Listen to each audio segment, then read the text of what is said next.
जिसका डर था वही हुआ। जिस सऊदी अरब को लेकर इजराइल ने बहुत उम्मीदें पाली हुई थी, उसने आखिरी वक्त में ऐन वक्त पर ऐसा कदम उठाया कि जो बाइडेन भी हैरान है। और सबसे ज्यादा अगर कोई खुश है तो वो ईरान हो रहा है। अब सवाल यह है कि क्या अमेरिकी राष्ट्रपति बाइडेन इजराइल को बचा पाएंगे।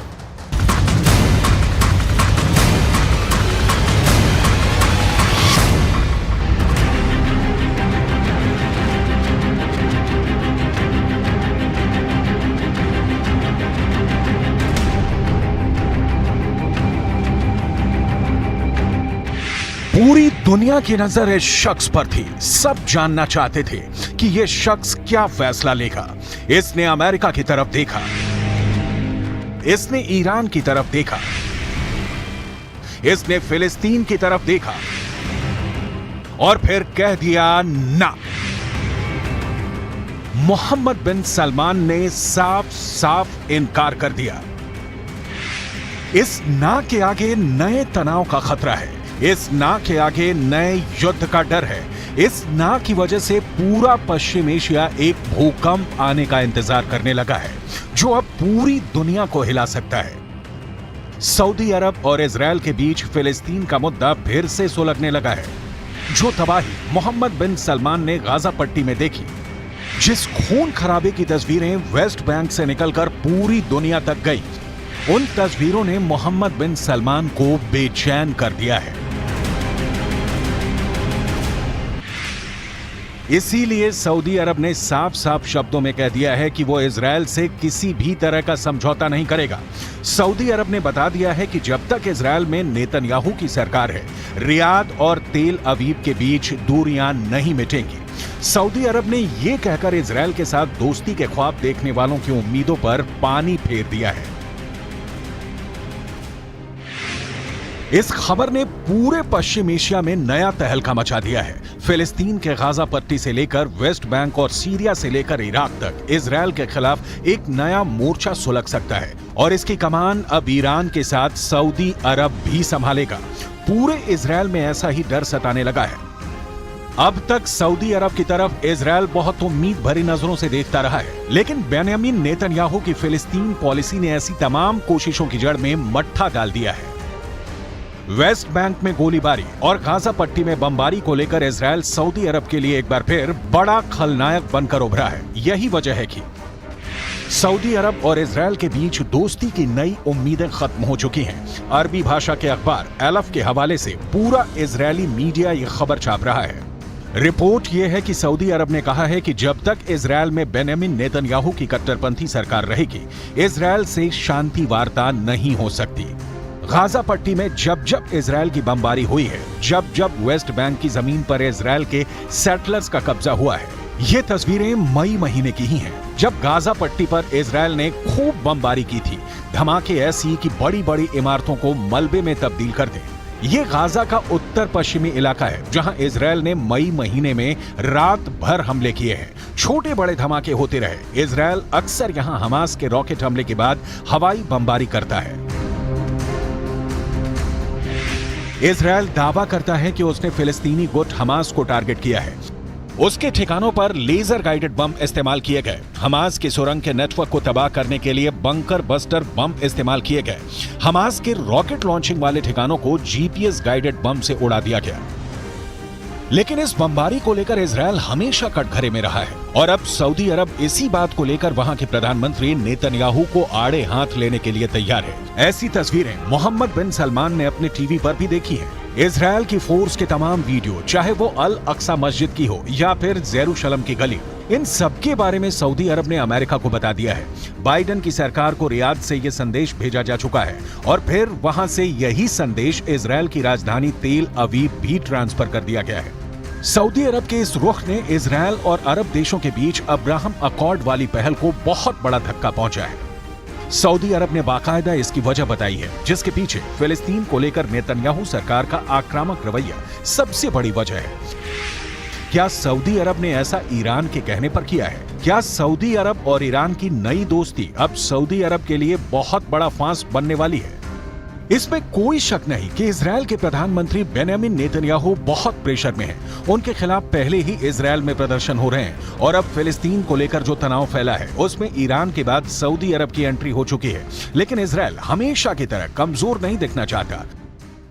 עם איראן, עם החיזבאללה, לפני השלום עם מצרים, עם סוריה, עברנו מלחמות, עברנו מערכות, ופתאום אתה מבין שהסכנה הכי גדולה למדינת ישראל היא סכנה פנימית ולא חיצונית.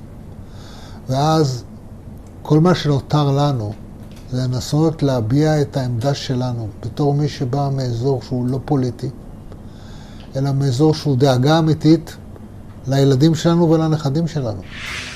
पश्चिम एशिया में विवाद के इस पूरे मकड़जाल में इजरायल की फिलिस्तीन नीति नेतन्याहू के लिए मुश्किलें पैदा कर सकती है। सऊदी अरब के क्राउन प्रिंस मोहम्मद बिन सलमान ने कह दिया है कि जब तक फिलिस्तीन में इजरायल का जुल्म खत्म नहीं होगा, जब तक इजरायल और फिलिस्तीन के बीच माहौल ठीक नहीं होगा, तब तक सऊदी अरब के साथ भी इजरायल के संबंध ठीक नहीं होंगे। ऐसा अलफ अखबार का दावा है। कह सकते हैं कि इजरायल के खिलाफ सऊदी अरब खुल्लम खुल्ला उतर चुका है। ईरान से दोस्ती के बाद सऊदी अरब के इजरायल को लेकर ये सबसे तीखे तेवर कहे जा सकते हैं। सऊदी अरब ने साफ साफ बोल दिया है कि जब तक इजरायल में नेतन्याहू सरकार है, रियाद और तेल अवीव के बीच तनाव कम नहीं होगा। फिलिस्तीन में हिंसा अरब मुल्कों को इजरायल के खिलाफ एकजुट कर सकती है। ये ख्याल इजरायल से ज्यादा अमेरिका के लिए बड़ा खतरा पैदा करने लगा है। क्या पश्चिम एशिया में एक बार फिर सऊदी अरब की लीडरशिप में तमाम अरब मुल्क फिर से इजरायल के खिलाफ एकजुट हो जाएंगे? क्या अरब मुल्क और ईरान एक साथ आए तो इजरायल और अमेरिका की ताकत कमजोर पड़ जाएगी?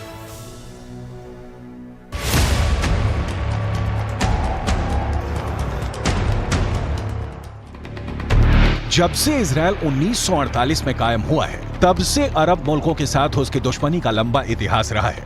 लेकिन पिछले कुछ वर्षों में इनके रिश्ते सुधरने शुरू हुए। बहुत से अरब देशों और इजरायल के बीच राजनयिक रिश्ते कायम हुए हैं। इसे अब्राहम अकॉर्ड का नाम दिया गया और अरब देशों के बीच इजरायल की इमेज बिल्डिंग को एक नया लॉन्च पैड मिल गया। इसे पश्चिम एशिया में शांति कायम करने का नया तरीका बताया गया। अब्राहम अकॉर्ड को उसके अंजाम तक पहुंचाने वाला अमेरिका इजरायल और सऊदी अरब की सुलह कराने में भी जुट गया। Excellency, my friend, the foreign minister, and I agreed that we should work together to increase the number of the direct flights, the tourism, the trade volume, the investment. UAE यानी संयुक्त अरब अमीरात, Sudan, Morocco और Bahrain अब Israel के साथ अपने रिश्तों की शुरुआत कर चुके हैं। फिर ऐसा लगने लगा कि पश्चिम एशिया में अरब मुल्कों के बीच सबसे बड़े खिलाड़ी सऊदी अरब के रिश्ते भी इजरायल से सामान्य हो सकते हैं। लेकिन अब फिलिस्तीन को लेकर इजरायल और सऊदी अरब में दूरी फिर से बढ़ गई है। इससे पहले सऊदी अरब ने जॉर्डन में अपने राजदूत को फिलिस्तीन का अनिवासी राजदूत करार दिया था। राजदूत को यरूशलेम में काउंसल जनरल के तौर पर भी काम करने की जिम्मेदारी दी गई। लगा कि इजरायल के साथ रिश्तों को सामान्य करने की जो कोशिश पहले हुई है, उसमें सऊदी अरब ने एक नया पेंच फंसा दिया है, क्योंकि यह भी कहा गया कि यरूशलेम राजदूत के लिए राजनयिक बेस भी होगा। सऊदी अरब को मालूम था कि इजरायल की तरफ से इसका विरोध होगा और ऐसा हुआ भी। इजरायल ने फिलिस्तीन अथॉरिटी में सऊदी अरब के राजदूत के लिए यरूशलेम को राजनयिक बेस बनाने के विचार को खारिज कर दिया। इजरायल ने कहा कि सऊदी अरब के नए राजदूत फिलिस्तीन अथॉरिटी के साथ मुलाकात कर सकते हैं, लेकिन उन्हें यहां स्थायी तौर पर रहने नहीं दिया जाएगा।